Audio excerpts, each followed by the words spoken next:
start on the back wall here with the illuminated signs. This wall is our homage to Cincinnati. These are all local Cincinnati signs.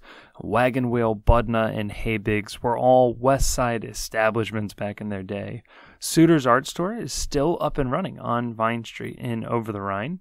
And underneath that is the Chevrolet sign from the very first Chevrolet dealership here in Cincinnati. And all the way down at the far end is a Casano's Pizza King sign, which will be immediately recognizable to anybody in and around the Dayton, Ohio area. However, this sign was actually from Finneytown, just right here in Cincinnati.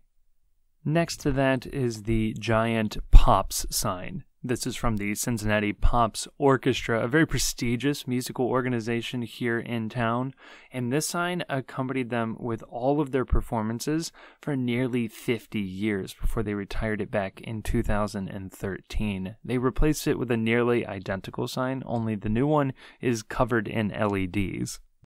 Along the front wall is the iconic Mail Pouch Tobacco Barn wall.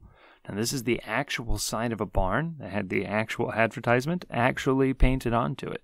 And the museum was able to recover this barn right before it was set to be destroyed. And Mail Pouch had a heck of a deal for anybody who had a barn that they felt was appropriate. They would repaint your entire barn, all four sides of it, for free, every couple of years even, in exchange for putting their advertisement up on the side of the barn that faced a road. They did this from the late 1800s all the way up until the last barn painter passed away in 1991.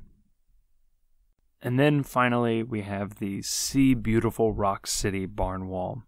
Rock City is a great little tourist stop just outside of Chattanooga, Tennessee, but they advertise themselves all over Tennessee and the surrounding states. In fact, we found this one just outside of Louisville, Kentucky, closer to Bardstown, which puts it nearly 400 miles away from the actual attraction it was advertising.